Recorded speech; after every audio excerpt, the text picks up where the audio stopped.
Hi hello नमस्कार सर्वांना। वर्षा lifestyle या चॅनलमध्ये तुम्हा सर्वांचे खूप खूप स्वागत। तर आज आपण एकदम साध्या सोप्या पद्धतीने झटपट तयार होणारी ही चिलापा मासा रेसिपी पाहणार आहोत। तर ही चिलापा माशाची भाजी एक नंबर अशी होती, अगदी चविष्ट आणि एकदम झणझणीत चमचमीत अशी तयार होते। तर तुम्ही या माझ्या पद्धतीने ही भाजी एकदा नक्की करून पहा आणि चॅनलवर नवीन असाल तर माझ्या चॅनलला नक्की सबस्क्राइब करा। तर इथे मी मासे आपले स्वच्छ करून घेतले, नंतर यामध्येच थोडंसं ज्वारीचे पीठ टाकायचं आहे। तर ज्वारीच्या पिठाने आपण हे जर मासे धुतले तर अगदी स्वच्छ होतात। परत एकदा मी त्यामध्ये भरपूर असं पाणी ओतून व्यवस्थित असे परत एकदा धुवून घेतलेले आहेत। तर इथे पहा, आता आपले स्वच्छ मासे मी धुवून घेतलेले आहेत। याच्यासाठी आपल्याला वाटण पाहायचं आहे। तर सुकं खोबरं, लसूण, अर्धा इंच आल्याचा तुकडा आणि थोडीशी कोथिंबीर। तर इथे मी छोटं मिक्सरचं भांडं घेऊन त्यामध्ये आपलं खोबरं, लसूण, आलं आणि कोथिंबीर याचं वाटण करून घ्यायचं आहे आपल्याला। तर खूप बारीक करायचं नाही किंवा पाणी न घालता व्यवस्थित असं जाडसर हे वाटण करून घ्यायचं आहे आपल्याला। तर इथं आपलं हे वाटण करून झालेलं आहे। आता इथं मी आपण जे वाटण करून घेतलं ते वाटण, कोथिंबीर, घरचा काळा मसाला आणि हळद घेतलेली आहे। तर तुम्ही इथं मसाला तुमच्या आवडीने कमी अधिक करू शकता। तर इथे मी गॅसवरती कढई तापत ठेवलेली आहे।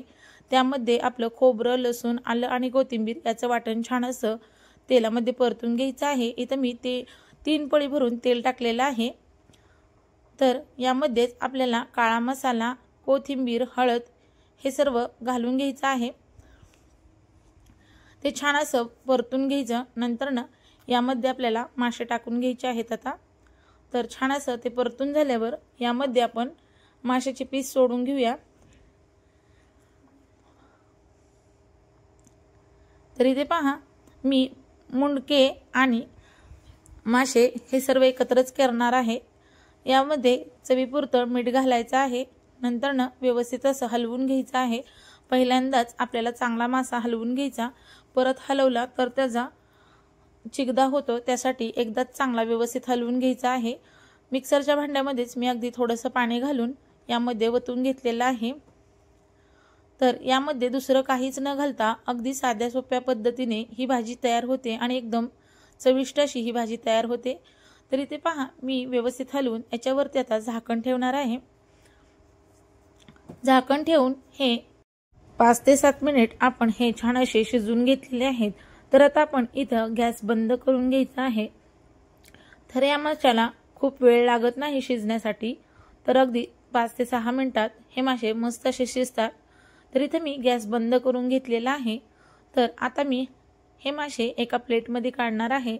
तर तुम्हाला ही भाजी कशी वाटली तुम्ही मला कमेंटमध्ये नक्की सांगा आणि व्हिडिओ आवडला असेल तर लाईक करा। चॅनलवर नवीन असाल तर नक्की सबस्क्राइब करा आणि हा व्हिडिओ तुम्ही तुमच्या मित्रपरिवारात, नातेवाईकांमध्ये जास्तीत जास्त शेअर करा। तर इथे पहा, आपला हे मासे सुद्धा खूप छान असे शिजलेले आहेत, अगदी सॉफ्ट असे तयार झालेले आहेत आणि यावरती मस्त अशी तरी भाकरीसोबत, भातासोबत ही भाजी एक नंबर लागते। तर नक्की करून पहा। चला तर मग पुन्हा भेटूया अशाच एका नवीन रेसिपीमध्ये। तोपर्यंत बाय बाय, धन्यवाद।